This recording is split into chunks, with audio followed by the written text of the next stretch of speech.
And so, good afternoon, everyone. My name is Amy. I use she, her, and I am the Caregiver Wellness Coordinator at the Scarborough Center for Healthy Communities. Within the Caregiver Wellness Program, we offer education to support caregivers through sessions like this and social work supported counseling. I'm happy today to be bringing you a great session on mindful eating for caregivers. And I'm very excited to be welcoming members of the SCHC team, and they're going to be doing their own introductions. So I'm happy to hand the mic over to them. Thank you, Amy. I guess I'll get started. My name is Mariella. I'm one of the diabetes dietitians here at 629 Markham Road. So I'm excited to be joining all of you today. I think we did a caregiver workshop perhaps last year or the year before. So me and Domi are happy to be back. Today I do have a dietetic intern that will be facilitating the healthy eating education topic of today, so which is on texture diets and also the mind diet. So I'll let Anita introduce herself, and then Domi can introduce herself. Sure. Hi, everyone. I'm excited to be here as well. My name is Anita, and I'm currently doing my internship here at SCHC. Also in my first year of master's at U of T in the Nutrition and Dietetics program. Now I'll pass it over to Domi. That's me. I'm always prepping in the back. I'm Dominica. They call me Domi. I've been at SCHC for a long time. I'm one of the health promoters, officially the community health program coordinator. I do a lot of food programming. And so I'm happy to be here to show you the demo as we go along. I will ask, one of the recipes calls for 30 minutes. So, you know, I'm flexible, we can go back and forth, but just before the end of the session, I need 30 minutes, about 35 to get started, and then we can go back and forth. Thanks, everybody. I'm glad to be here. Sure, I'll just get started with the presentation. As Amy mentioned, you will receive a copy of the slide deck at the end of the presentation. And of course, if you have any questions, feel free to type that in the chat box or unmute, and we will be happy to answer your questions as best as we can. So today our topic is discussing about texture diets and also the mind diet. So just to give you guys a quick intro of our topic today and our objective is that we're going to learn about factors that impact poor diet and appetite, as well as some of the strategies to help improve that. Learn about textured modified diets, as well as mind diet, and explore new recipes with Domi. So before we get started into learning about the different diets and also the mind diet, I wanted to just go over a few definitions. So appetite, hunger, satiation, and satiety often might mean the same thing to you, but they are actually slightly different. So with appetite is actually the desire to fulfill a body needed. And it's divided into three parts. So you have hunger, which is the sensation that promotes food consumption. Satiation is sensation of fullness during eating that leads to when you stop your meal. And finally, satiety is the fullness that exists between eating times. So the diet has a really important role in aging. It is one factor that plays in part of the role of prevention and management of chronic diseases, health promotion and longevity, improving, for example, the quality of life, and also dealing death.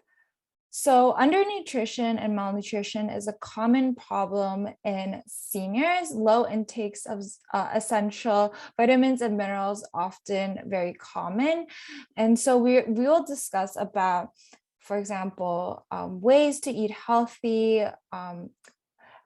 in the upcoming slides. So what does the healthy eating look like? So I wanted to introduce to you the Canada's Food Guide. Feel free to type in the chat box if you're familiar with it, but for those who are not familiar with it, it is a model that kind of showcases the different foods that you can incorporate into your meals and snacks.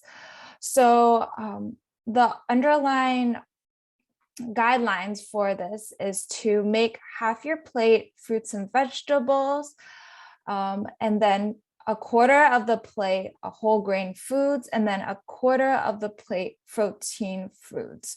So whole grain foods include things such as brown rice, popcorn, whole grain bread, oatmeal, whereas protein foods, this includes both your animal-based foods and your plant-based protein foods. So this includes chicken, beef, pork, tofu, tempeh, edamame, lentils, chickpeas, quinoa, and the list really goes on. Again, you can use this Canada's Food Guide plate as a reference tool, whether you are consuming a meal or snack. It doesn't have to be served in a plate. It can also be served in a bowl, a lunchbox, buffet style, and so forth. So now we're going to discuss about nutrition for older adults. So eating healthy is especially important at any age, but especially when you are a little bit older. So changes in the body include potentially muscle loss, thinning of skin, and less stomach acid. So with that in mind, it's important to keep up with your nutrition and consuming healthy meals and snacks. So often older adults have a lower caloric needs as they are physically less active, and however, they also will require similar nutrition needs or more while eating fewer calories. Fortunately, eating a variety of different foods as well as taking supplements can help you meet your nutrition needs. So I wanted to point out some things that often older adults lack or do not consume enough, and this is vitamin B12. So vitamin B12, not sure if you're familiar, but it is important for a lot of our body functions, including creating blood cells, DNA, maintaining healthy nerve functions. So it's important to eat everything in moderation, but including foods that are rich in B12. Can anyone name some foods that are rich in B12? Okay, so I'll give everyone a few seconds. Yes, eggs. So yeah, you're right, Amy. And these are usually, again, the protein foods. So eggs, as Amy mentioned, you have fish, meat, poultry, as well as milk and milk products. As someone who doesn't consume animal products, nutritional yeast. Oh, yes, that is a great one as well, especially for people who are vegan or vegetarian. That is also a great way to incorporate that into your diet. And you can also take a B12 supplement as well. Also, older adults often lack the consumption of fiber. Now, fiber comes from whole grains, nuts, beans, fruits, and vegetables, and it's really important in terms of healthy digestion by moving foods through your digestive tract. And finally, we come to our last point, which is water. So often, because when we age, often our sense of thirst declines. So, and certain medications can also increase the risk of being dehydrated. So it's important to remember to drink enough water throughout the day, especially when you are increasing fiber in the diet.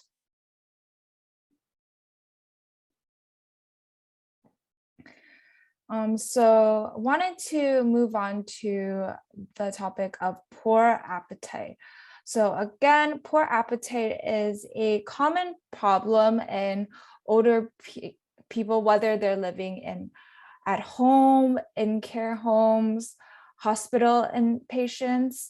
And this contributes to things like weight loss and nutrition deficiencies, which can lead to malnutrition and poor healthcare outcomes.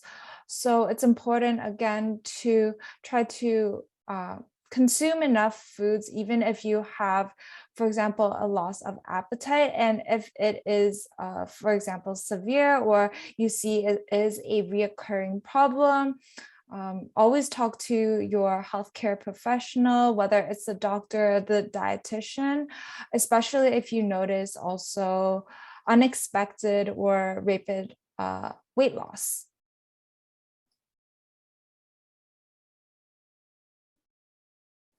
So again, there are a lot of barriers when it comes to intake of food for the elderly population listed on the slide. And some of them include, or the most important one include, health condition for those with stroke, dementia, multiple sclerosis, as well as medication or polypharmacy, which is the combination of different medicines.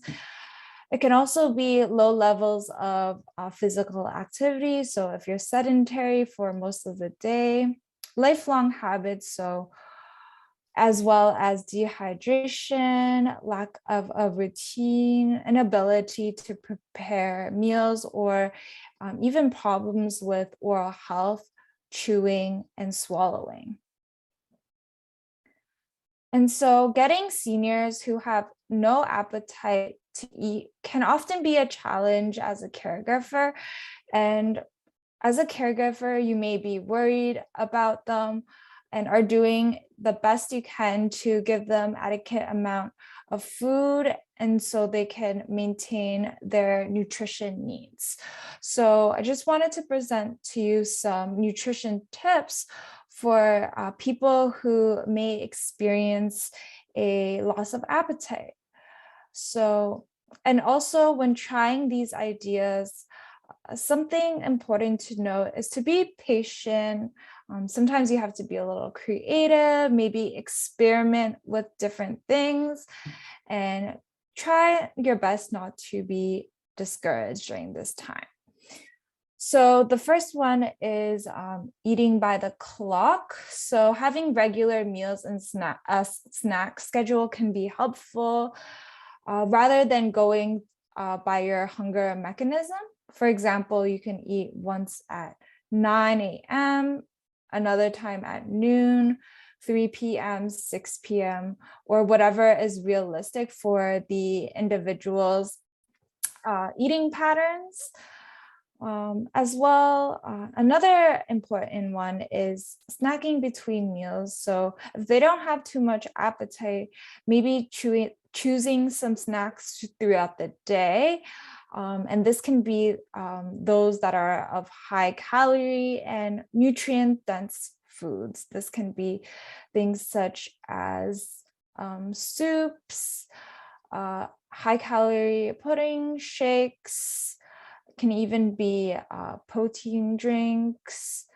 And also a way to increase calories is to also use extra oil, for example, in your salads or any dish that is cooked. Another tip is to fix several portions of potentially the person's favorite meal and freeze them so that it can be easier to decide what to eat when the appetite of the individual is poor or do not feel like cooking during that time. And as much as possible, try to make foods visually appealing. Eye appeal is often the first step in eating. For example, things like this picture on the slide, making things colorful, or attractive with different garnishes can maybe help to enliven the appetite.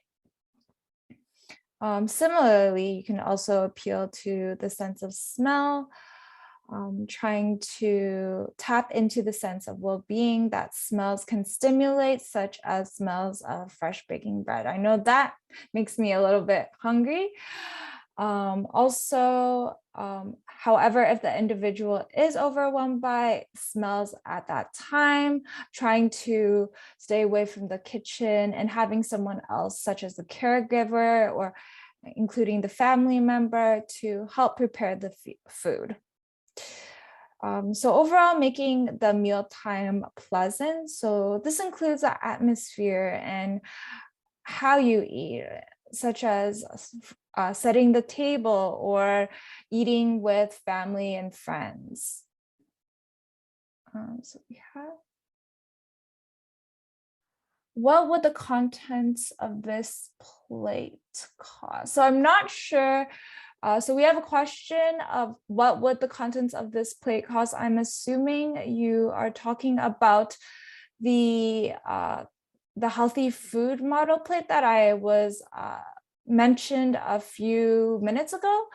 I would say that the plate would vary depending on the types of foods that you choose. So again, it varies whether you are eating a meal or a snack. So it can range from a few cents to a couple of dollars. And hopefully I am answering your question. If not, I can try to give that another jab. The question might be the plate that we see on screen now. It looks like sort of the oatmeal with the okay. included. So yeah, that might be, is that your question?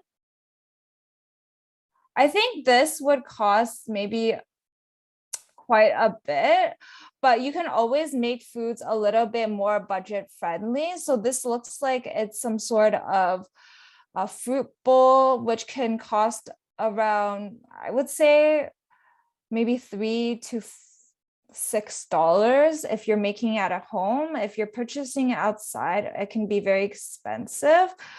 But if you want to make this plate or bowl more budget friendly, you can, for example, choose fruits in season. So berries are in season right now, so you might find those on sale, or even choosing frozen fruits. They are just as nutritious and can make the bowl very fulfilling and appetizing as well.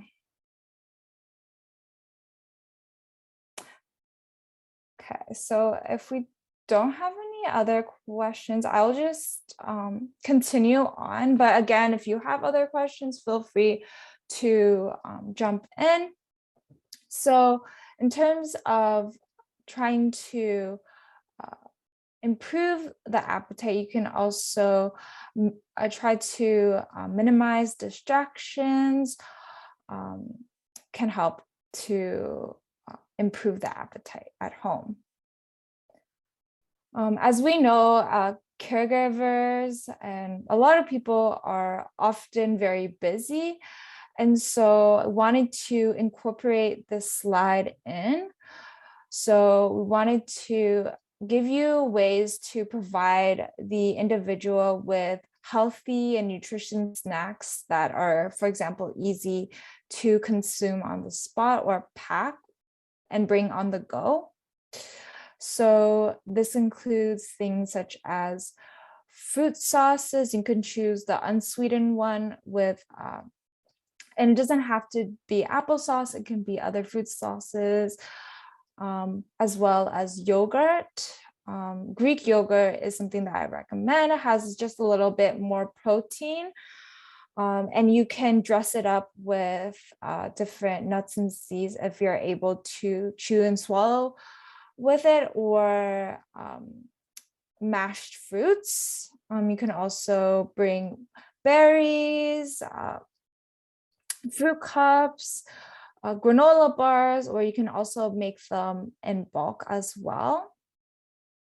And these are just a few quick tips. And if you want to go towards a more budget-friendly option, you can also purchase things in bigger containers and separate them out yourself, such as like a big container of yogurt instead of buying the little or single cup size ones.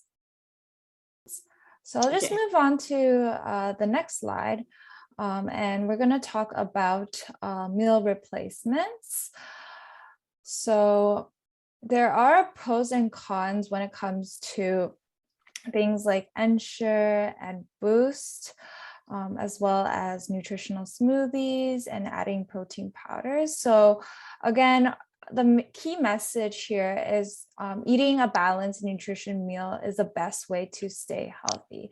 However, meal replacement systems are meant to help you get a meal's worth of nutrients. However, they do not, when you do not have time or access to enjoy a proper meal.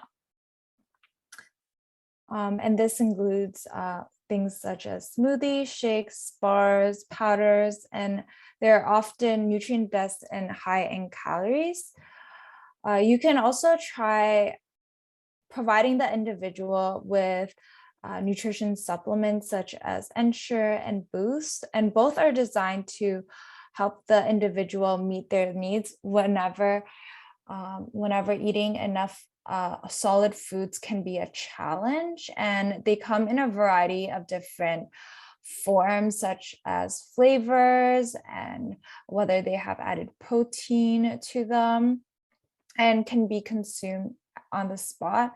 And one of the suggestions, if you're not a fan or the individual is not a fan of, for example, the taste of it, you can try to half the portion. For example, you can do half a glucerna as well as half milk.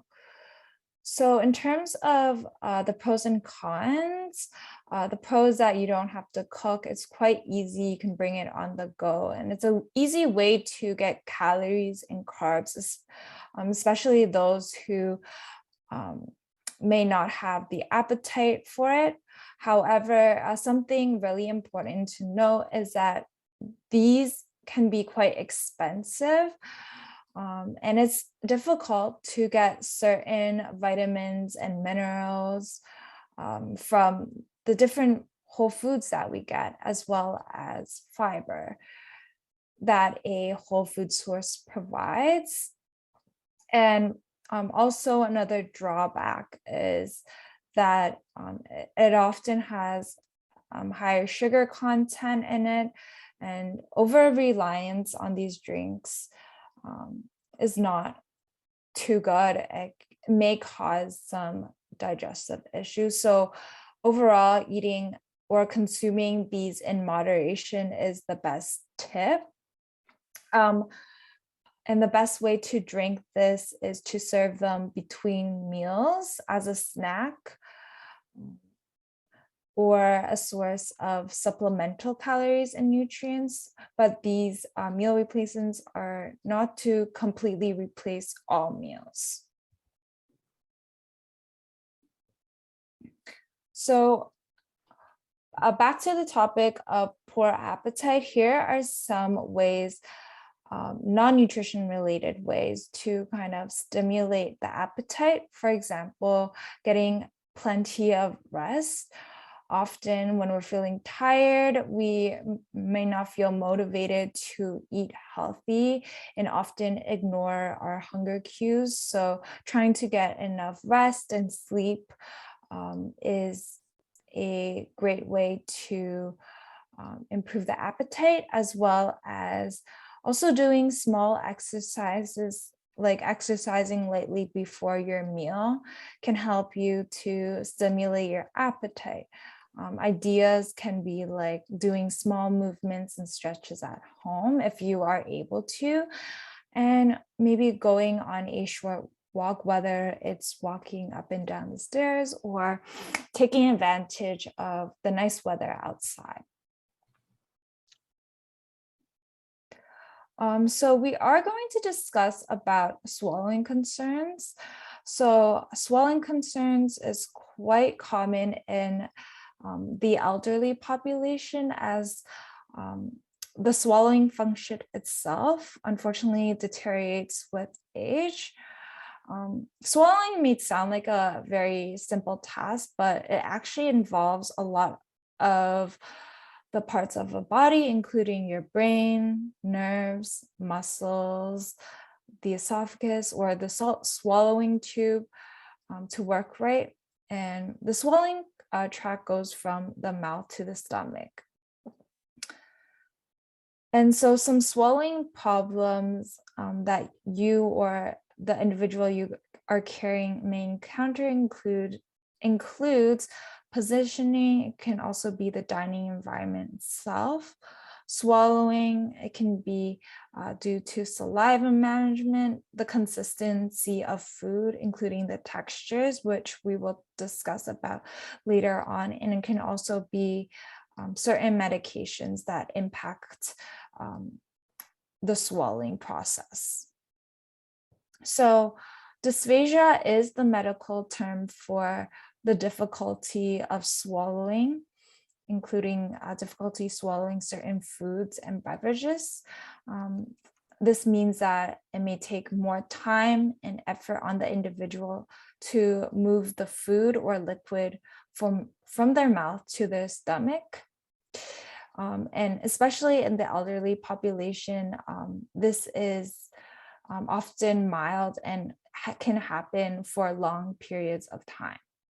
So some of the common signs and symptoms that you may, or the person you're carrying, encounter includes coughing or choking when eating or drinking, bringing the food back up, a sensation of the food is stuck in your throat or chest, persistent drooling of the saliva, being unable to chew the food properly, or pocketing of the food in your mouth, and finally gurgling wet sounding voice when you are eating or drinking. And this can be caused by a variety of different reasons, but it's often due to disease such as neurodegenerative disease, older age, or neuromuscular, as well as medication can also affect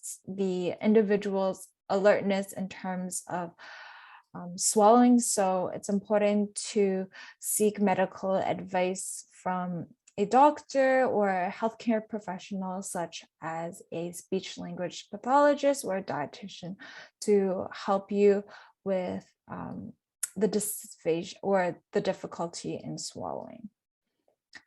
So there are implications when it comes to nutrition implications when it comes to dysphagia. So this includes nutrition deficiency, dehydration.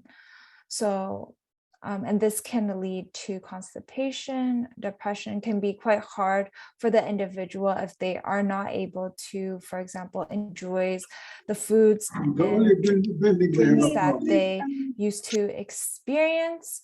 And the most concerning or pressing issue is aspirational pneumonia, which is infection caused by the food, the fluid or saliva entering into the lungs.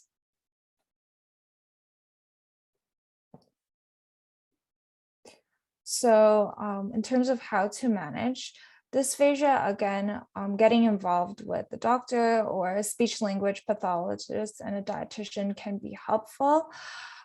They help to identify the problem and make changes in, for example, positioning or posture when you're eating and drinking, as well as help you with exercises to strengthen or improve your swallowing muscles, or advising you to change the consistency of your foods, and possibly also adding thickeners to your fluids to help ease the swallowing. Other ways to manage include having the meal in a quiet place, taking time to eat or drink, reduce distractions, sitting upright during meal times, and avoiding talking when you're chewing and swallowing, again, to minimize or reduce swallowing issues, and preventing the aspiration pneumonia as mentioned earlier. And again, trying to swallow one mouthful before taking the next one. And so now let's move on to textured diets. So when it comes to making the texture modified diets, you can use a few different tools or equipment in your house, such as a blender, a handheld mixture, food processor. You can also use things or utensils such as knives and forks, for example, to mash up the food if they're soft enough. And there are different food consistencies that you may be familiar with, and this includes soft, mince, pureed. In terms of fluid consistency, there are a few. So this includes thin liquids like your water. You have nectar-like, honey-like fluids, also spoon thick. So let's start with the soft diet. So soft diet is often needed for individuals, again, with chewing or swallowing problems, and this can be due to a variety of reasons, including things such as mouth pain or poorly fitted dentures, missing teeth. So on a soft diet, as the name implies, you want to choose foods that are soft and moist. So things that can help to soften foods include adding broth, gravy, sauces, and other liquids for an extra moisture on the food. And foods that are not soft or moist, they may need to be diced, minced, or finely shaved or mashed. And when it comes to things such as meats, you can try to braise, boil, simmer, or even slow cook it using a pressure cooker or slow cooker to soften the food or the meat. So some foods that you want to avoid includes dry, crispy, or hard foods. This can be things such as raw vegetables, fruits with tough skins, dried fruits, as well as dry, crumbly, or chewy bread products, cold cereals that are just not softened with milk, and milk products with large pieces of fruit, so things such as yogurt, nuts, grains, or seeds, and so forth, listed on the slide. And so you want to try your best to provide a soft diet for the elderly individuals, such as cooking your vegetables through so that they're soft enough to eat, or choosing soft fruits without skins. Most milk products are considered soft, and as well as soft grain products, salad type, minced or cheese sandwich fillings, just to name a few examples. And in terms of dysphagia soft preparation, here are a few. For meats, you can dice into 1/2 inch or 1 cm cubes. Vegetables, again, cook until soft, serve as is, or dice it into smaller pieces. The same as fruits. You can dice or mash the soft ripe fruit, or use a soft canned or thawing out the frozen fruit. Next, we have minced diet, but before we move on, I just wanted to let you know that there are sources, helpful resources that you can refer to in the notes section of the presentation if you would like further details of the specific diet. So with the minced diet, it requires a little bit of chewing, not as much as a soft diet. And the food has to be soft and moist enough to be broken down by the tongue. And again, this includes really finely chopped foods, grated or mashed to the size of about a 1/4 inch or 1/2 centimeter. And when it comes to the food itself, you want it to be moist with no liquid separation. If the liquid separates, it can be a safety concern for the individual with dysphagia. For example, the liquid can, in cases, can go down the wrong way into the lungs and cause the aspirational pneumonia. So it's important to keep that in note, as well as of choosing foods may need to be pureed to be safe on a minced diet, holds its shape on a spoon, making sure that it can be eaten with a fork or spoon and is not sticky. So when you, for example, do a spoon test, it falls off when the spoon is tilted. So here are some preparation tips that can also apply to the soft diet. So as mentioned before, mashing the food itself. So very soft foods you can mash with a utensil like a fork. You can, such as ripe bananas, well-cooked potatoes, ripe avocados with a masher or fork until they're smooth. Or you can use a knife to cut the food into really small pieces, no wider than 4 millimeters in width. Or you can also, if you have one at home, using a food processor or blender.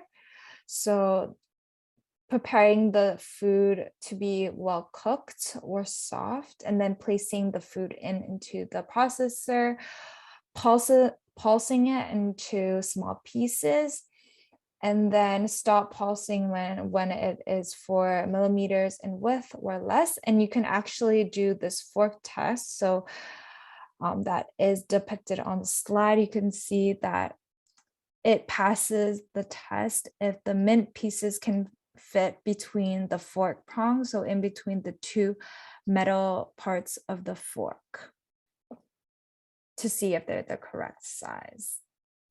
And again, if it's not, for example, minced enough, you can add additional moisture into the food. And finally, we have our puree diet. So this one requires no chewing at all. It is completely moist, smooth, and cohesive with no water separation. So this includes similar to the texture consistency of pudding or mousse, ensuring that the food itself is not lumpy, thin, or runny. So when you're going grocery shopping, for example, there are some foods that are naturally pureed. So this includes foods such as yogurt, smooth pudding, smooth hummus, fruit sauces like applesauce, some instant cereals, and also baby food. As well, here is the way to prepare pureed foods. So it is taking 1/2 to 1 cup of the cooked food and cutting it into small pieces, then adding a tablespoon of liquid, which includes things such as broth, gravy, juice, water, milk, or sauce, and blending that together until it is smooth enough and moist enough that it is in the texture of a pudding or mousse consistency. And if you need extra liquid to make your food more moist or smooth, just add an additional tablespoon of liquid at that time. And here are some ways if you by accident make the pureed food too thin. So you can add more of the food being pureed or breadcrumbed mashed potato flakes, infant cereal, or commercial thickeners. So you can see that we have an example here. And this one is by the Nestle brand Thicken Up. You can add it to your food and beverages to ensure that it is in the right consistency for the person that you are caring. And if it's too thin, you can again repeat the steps above. So with the commercial thickeners, you can find these at your pharmacy like Shoppers, Rexall. You can also try the pharmacy section of Walmart or ordering it online. And then finally, we're going to discuss about what to do with your leftovers. So you can freeze the extra portions right away for another time into little bags, or you can also use ice cube trays, muffin tins, or baking sheets so that you can freeze them and reuse them at a later time.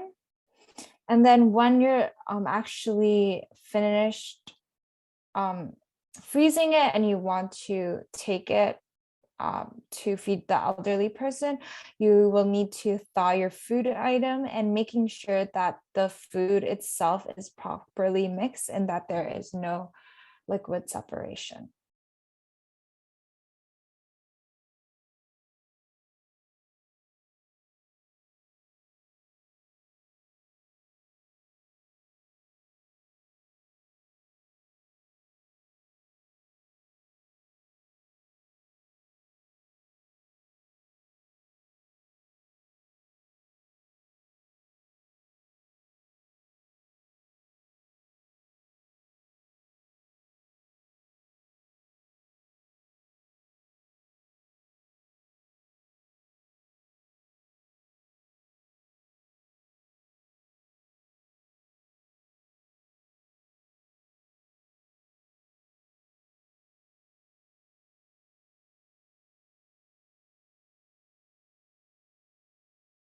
And the first thing we're going to do is I'm going to show you this delicious recipe using mashed potatoes, which this is a demonstration. So we don't have a lot of time for me to sort of go slow. So I'm going to go very quickly. And if you could reserve your questions to the end, that would be great.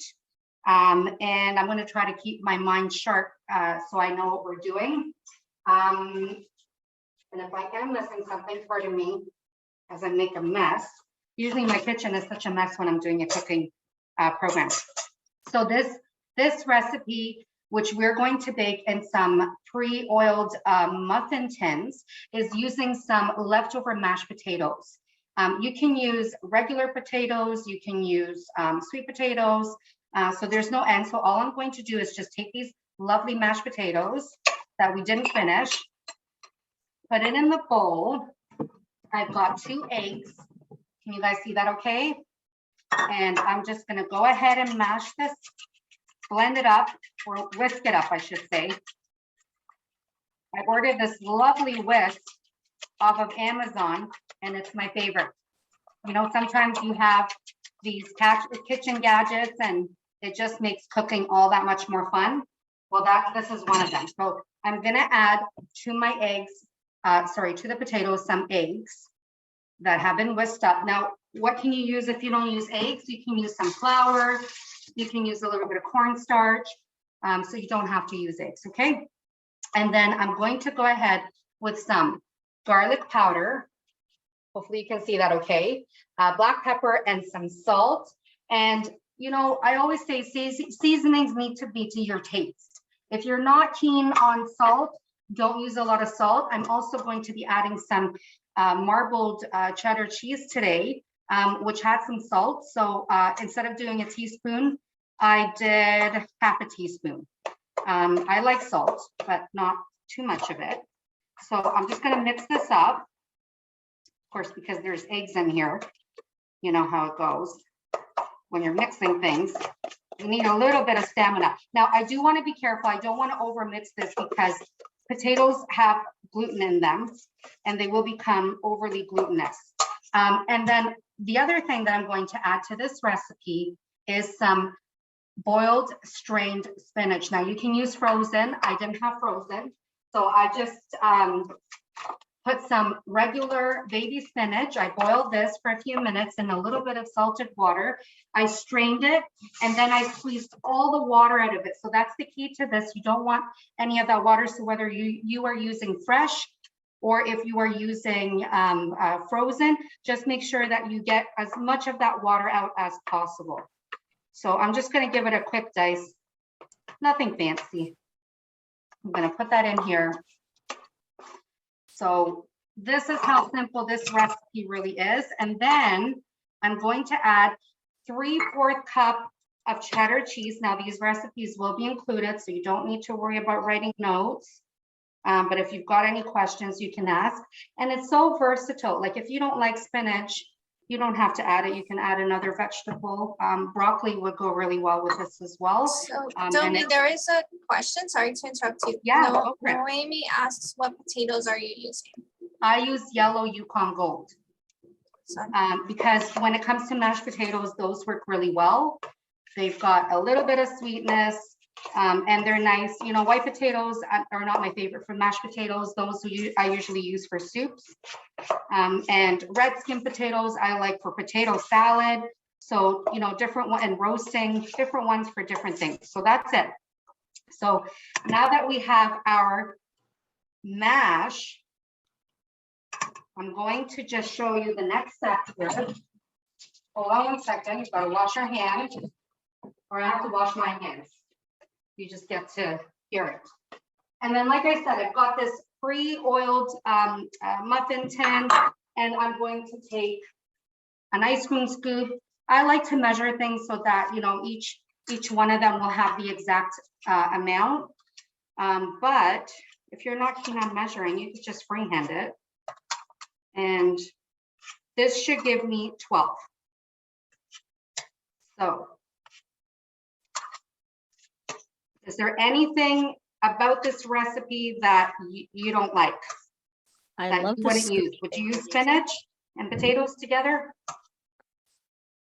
cheesy potato spinach. I just want to take a quick moment to appreciate the scoopy thing you have. Like is it an ice cream scoop? Oh yeah, That's it's great. an ice cream scoop. I'm telling you, the whole fun of cooking is when you have gadgets, and I don't like buying overly expensive gadgets. So for me, if it's at Walmart, you know, and it works, perfect. And then usually I get things as gifts. Okay, so here we go. And like I said, I like it because it allows me to kind of have control over how much or how little goes in it. And this gave me just about 12. And it's going in a preheated 375 oven, sorry guys, for 30 minutes. And that's why I wanted to get started on this one. And I'm just going to show you the prep to the soup as well, because the last recipe is very quick. So we'll have time at the end. So I'm going to go ahead now and do the last little bit of this, which is reserve some of that cheese, any cheese you're using, and you could just sprinkle it on top, okay? As little or as much as you like, and you're going to see how amazing these are. These can be eaten on their own. They could be a side to a dish that you're making. You can make these even in smaller muffin tins, and you can serve them, you know, when you have people as a type of appetizer with some kind of lovely ketchup. You know, you can make your own ketchup. So many things you can do to make this special. And the other thing too, of course, because it's cooking, you can do and add whatever flavors you like. So if you want things spicy, you can add that. If you like them more flavorful, you know, go ahead with different seasonings and herbs. And again, that's the whole fun part about cooking individually for yourself. And they will keep well in the fridge. You can zap them in, I would say about 3 or 4 days. You can freeze them. They freeze really well. And I'm going to go ahead and pop these in now, and we'll see what they look like in about 30 minutes. So let me just, hold on guys, I got to concentrate here. 375 for 30 minutes, perfect. And now that we're done that bit, I'm going to take you over to my soup pot. So I'm going to turn that on now. So if you want to just actually keep that on, I'm going to start warming up my pot while I do the talking here. So we're making a soup using squash, and this is going to be a pureed soup, and pureed soups are delicious. Again, any soup is going to be lovely and soft and smooth when you puree it, but even if you don't puree it, it's going to be tender and it's going to have lots of moisture. So for people whose way of eating involves, you know, having to not have things that have too much bite to them, and they need to eat softened food, this is really a great way to go. And today I'm going to be using garlic, ginger, and onion as the aromatics. But if you don't have this and you don't like it, you just don't put it in. That's the other fun part here. I'm going to start off with adding a little bit of oil to the pot. I'm just going to get it to heat up first. But before we do that, I want to tell you the squash I'm using today. So I decided to use a regular zucchini. So that's what it looks like. And because I want this soup to not be green, I want the beautiful yellow hues because the spice I'm using today is curry. I decided to peel the skin. You don't have to, you can keep the skin on, but I decided to go that route. Oh, and I'm here looking for the peeler. So, you know, it's simple, right? You just kind of do a little bit of a peel. You can reserve that skin. You can saute it, add it to your stir fry if you're making a stir fry or fried rice, or, you know, any stew or soup. You don't have to discard it. You can freeze it. Lots of different ways for you to get use out of that. And then you just kind of dice it up, make some room on this cutting board here. Nothing fancy, and they don't have to be perfect or uniform because the soup is going to be blended up. So we don't need to worry about, you know, pieces looking great. Now, when I make pureed soups, I sometimes will reserve some of the you know, item that I'm making. So in this case, it would be zucchini. And I leave a little bit, I saute it and I top it at the end, just so that people know what's in the soup, but we're not going to do that today. It's just another way if you want to get fancy. So here we go. We've got our pot on, and Amy, you can just now go ahead and take this part off and just concentrate on the camera over by the stove, because we're going to be working here for the rest of the time until I give it back to Anita. We're on to the pot view. What's that? We're on pot view now. You're on pot, perfect. Okay, so I've got my pot, it's heating up. I'm gonna just raise the heat up a little bit, and I'm gonna add about 1.5 tablespoons of olive oil. And to the pot, I'm going to add garlic. Sometimes when I'm making soup, I start off with onion, but today it's garlic because I want this to cook a little bit more, and I'm only trying to soften the onion. And look at how simple this soup is. I mean, just watch how quickly it comes together. This takes less than half an hour, which is why I started on the other part first. So here we go. We're just sauteing. These are new pots, so I have to be careful. I'm just learning them.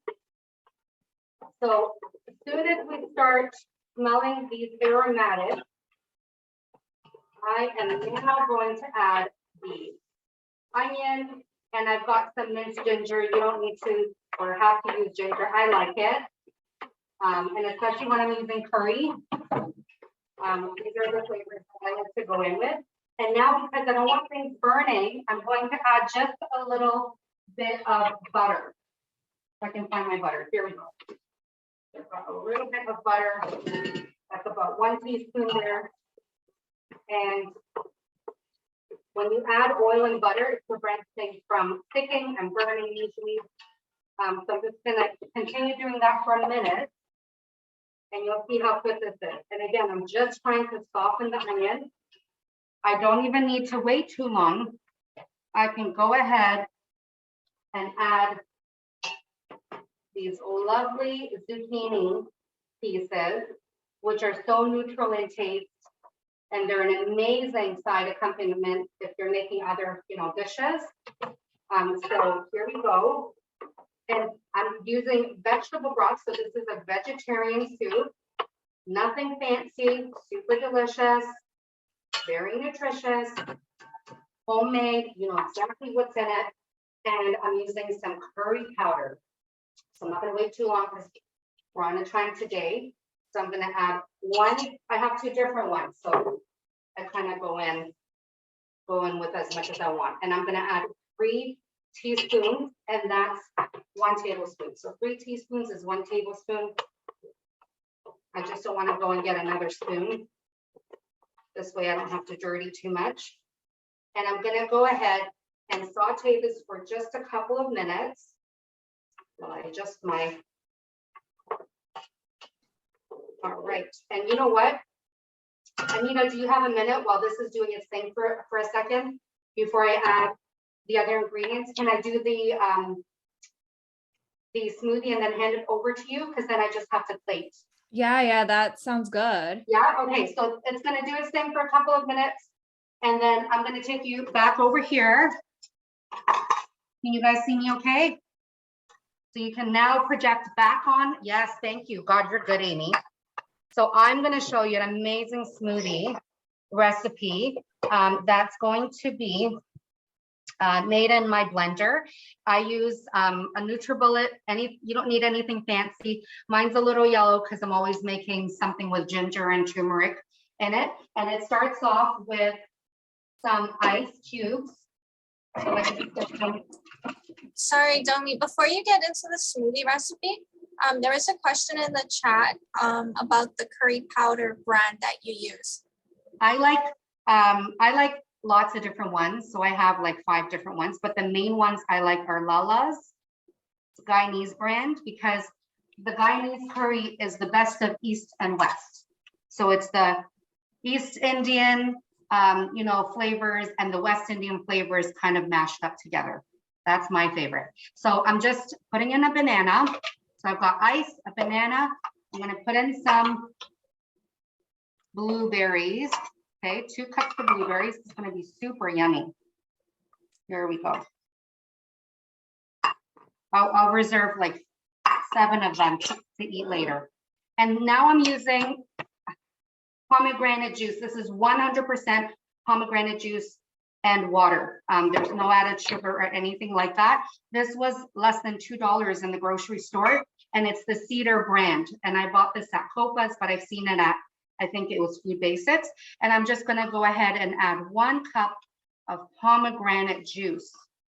And that is it. Let me just go ahead. Oh no, there's one more thing that goes in there. I'm just stirring the contents in the soup. And I'm gonna show you one more thing with the soup before we hand it over. The other thing I'm adding is chia seeds. They're so lovely. The only thing is you want to make sure that you drink this smoothie when you make it, because the chia seeds are going to make this glutinous kind of and thicken up. And that's not always the best thing that we want to have. And then I'm just going to add half an avocado. Here we go. And this is delicious. It's going to be creamy. The avocados are very expensive these days. So if you can't get your hands on them, because of cost or even because they're not ripening well, which I'm also finding, don't worry too much. Okay, so here we go. I've got everything in here, including the ice to make it nice and cold, and it should cancel it out. So you shouldn't hear too much noise, but Amy will mute it if you do.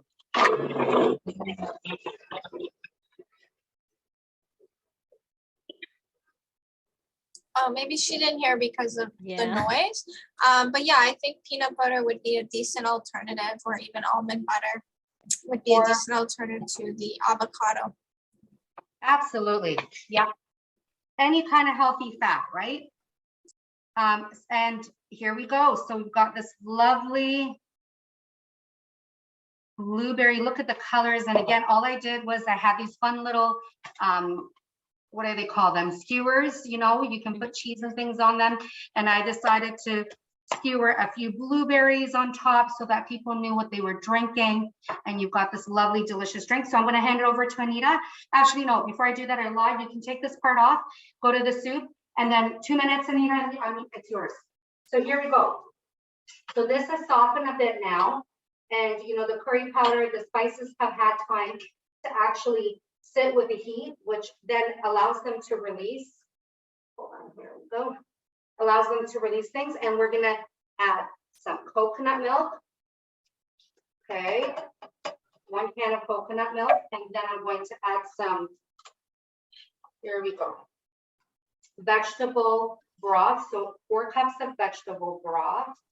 And then this is going to cook for about 15 to 20 minutes before I blend it up. And that is how quick this soup goes. Now, I am using salted vegetable broth, so I'm going to wait till the end before I add any salt or pepper so that I know exactly, you know, how much to add and I'm not over salting it. So I'm going to put a lid on here. This is what it looks like. It's going to do its thing. And Anita, over to you. Sounds good. Yeah, everything looks so delicious. I'm getting a little bit hungry while watching everything. You're making it look so delicious. Yeah, so we'll just get back to the PowerPoint. I'm just gonna share my screen really quick. Okay, so let's get started about the MIND diet. I'm not sure, has anyone heard about the MIND diet before? I have. Okay, we have one. All right, so for those who are not familiar, ever heard of this MIND diet, I will introduce it to you.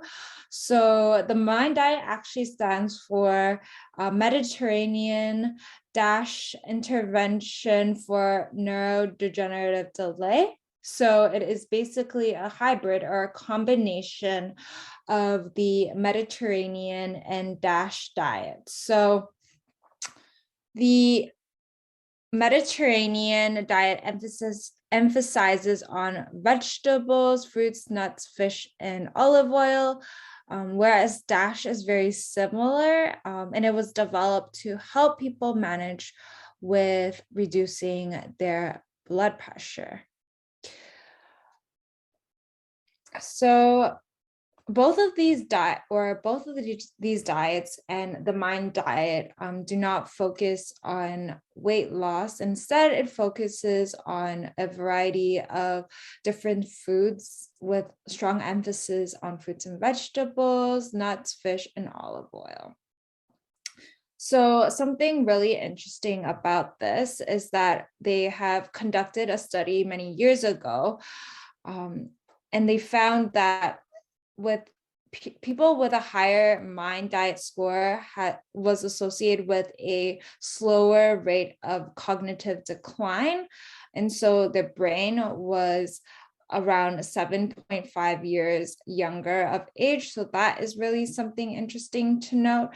And so what they found is that for people who try to follow the MIND diet, it actually helps to lower the risk of Alzheimer's disease. So again, it is brain protective. It's high in plant-based foods, high in vitamin C and E, as well as emphasizing on those whole foods and really minimizing on those processed foods that, you know, are so abundant nowadays, and limiting certain animal-based foods.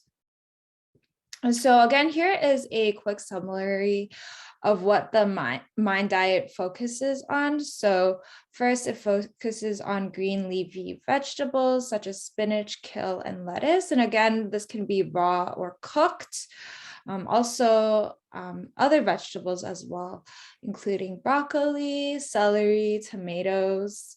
Berries is a good one, including blueberries, strawberry, blackberries, and also raspberries have been shown to reduce aging of the brain, as well as nuts, almonds, cashews, pistachios, and alternatively, if you can't chew or swallow nuts, a good way to consume that is to choose nut butters. They are smooth and you can blend it in, for example, into a smoothie or into your oatmeal, for example.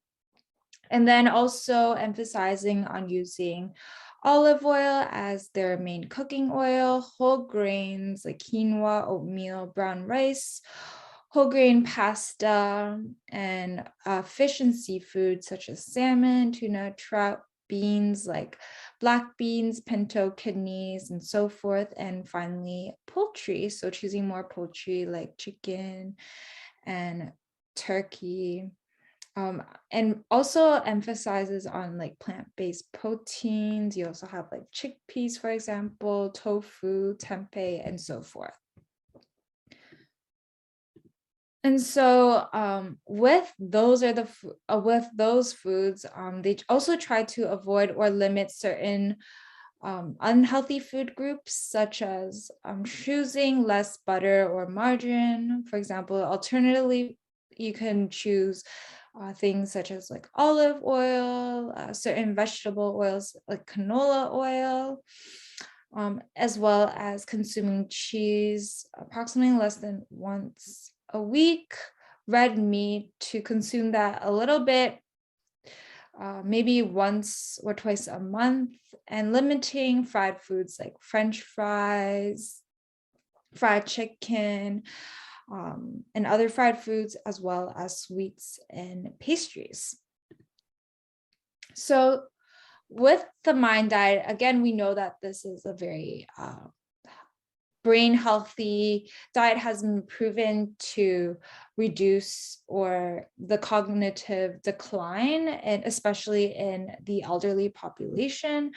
And this is because there are lots of great foods that are part of this diet, including foods that are packed with many nutrients to boost that brain health. And this includes things such as like vitamin E, folate, omega-3 fatty acids, for example, from the fatty fish, carotenoids from carrots, and flavonoids as well. And often from the vegetables and the fruits and the whole grains, these foods are quite rich in fiber, which again, remember, it's great for your digestive health.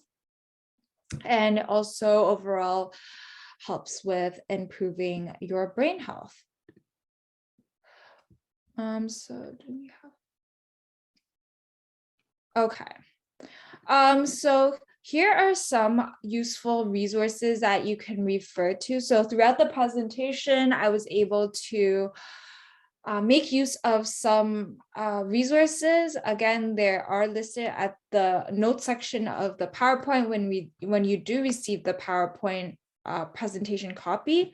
But good resources to point out include Alberta Health Services. They have a lot of different texture modified diets, including like step-to-step guidelines on how to, for example, mince or puree foods if you want more specific instructions, and also includes foods to choose more of and then foods to avoid. And also this next link is just a resource handout regarding the MIND diet, and it's a very nice summary. Turn this down. So you can see now that everything has been softened. Yes. Can you see that okay? Mm-hmm. Okay, great. So you'll notice that it's all been softened, and I've got a hand blender, but if you have a blender, you can use it. But I would just caution you to be careful because, you know, you can burn yourself. It can be dangerous. So just, you know, take great care when you're using that. I'm holding on to the wire with one hand and going in with the other. So bear with me. And it doesn't take long for zucchini to soften. So And that's so why I chose this recipe, but you can use butternut squash, any squash you like. And you've called that a hand blender. I've heard it be referred to as an immersion blender. Just bringing out its other name.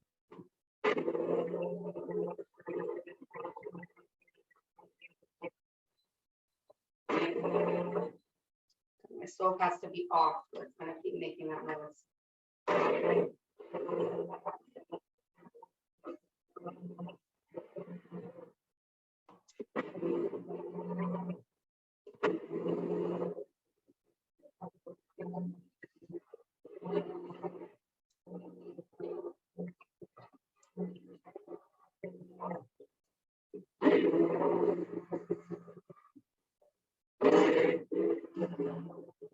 How do we get to taste it?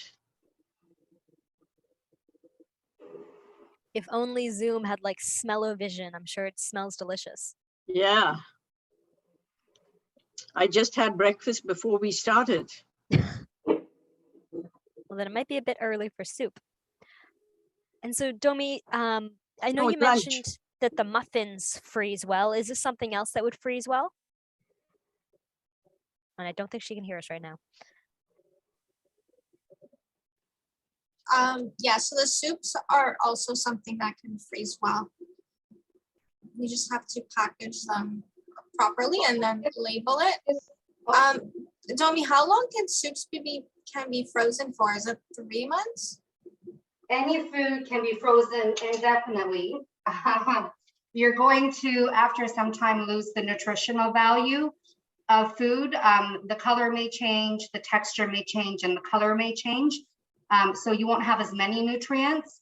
But I would say a good rule of thumb is like every 3 months, try to discard things and then use the FIFO system, which is first in, first out. So when you're putting new things in, just make sure that you are putting them in the back so that you're using the thing that has been in the freezer longest. But this soup is great. It can be stored in the fridge in an airtight container for at least a week. There's no meat, it's all vegetarian. The key to ensuring that it's okay to keep in the fridge is making sure that you cool this down very quickly if you're not eating it, and getting it in the fridge within 2 hours. And the longer you, the quicker you can figure out what you're doing with this soup and cool it down, or, the better it is. Longer you can store it. So that is it. Yeah. I freeze for one person because I live alone in the jam jars, but I freeze it thickish. And when I'm going to eat it, I add a little water. Perfect. Just to give you an idea, but jam jars are really good for freezing for one, or a coffee jar, empty coffee jar for 2. Yeah, they're thick, right? It's a thick glass. So they're definitely really great. It's a great portion control method as well. So if you put it right in the exact portion that you eat, that's the best way to store it. Because if you take this and then you put it in a big container, you got to warm it up. And the thing is, you can only warm it up once safely. After that, you got to eat it. You can't freeze food over and over. So I'm going to go ahead. It can probably cook for another few minutes, but I think it's okay. I'm going to plate it so that you can see. I also do vegetables in the jam jars. Cook the vegetables and just the portion I eat, I fill the jar. That's a great idea. So you can see that this has got like a light yellow color. And the reason why I peeled this zucchini is because it would have even been greener, because that's just how zucchini is. So, and on top of this soup, you can add anything you want. You can add a little bit of black pepper. I have this really delicious red pepper, which is Armenian. I love it. I got it from like a Middle Eastern store. And so I just think this little pop of color, because I don't mind the little bit of heat that comes with it.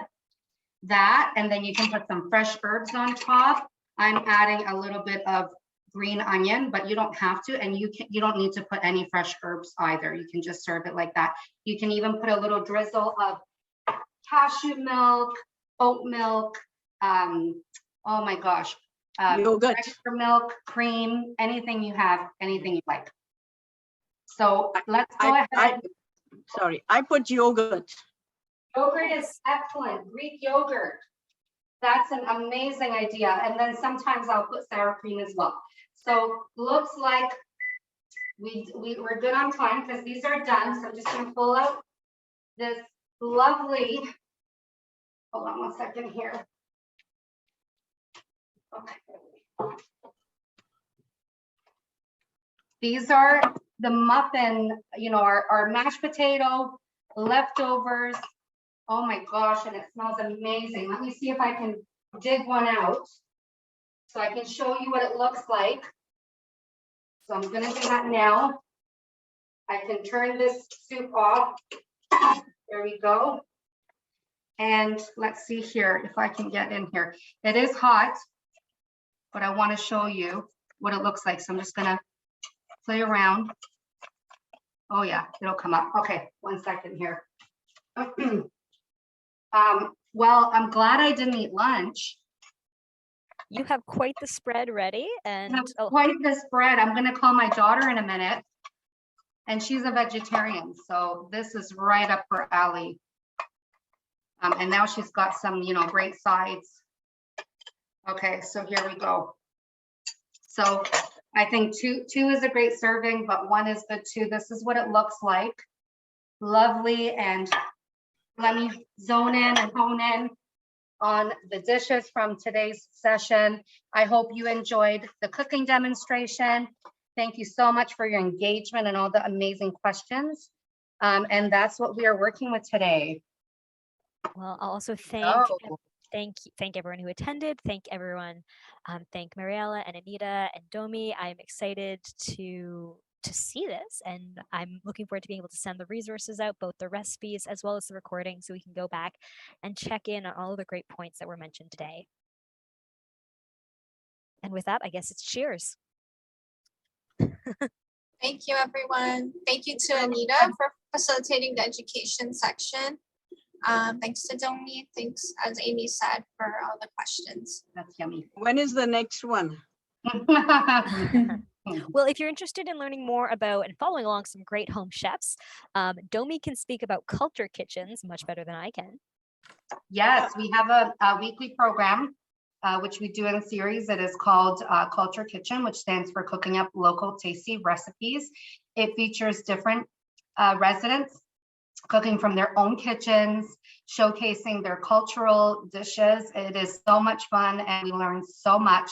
We learn a lot of great techniques that we normally wouldn't know, you know, just from reading a regular recipe. So if you are interested, that program runs on Thursdays from 1:30 to 3 o'clock. Get in touch with Amy. She will forward you my message or your message to me, and then I can go ahead and send you the link. Because I would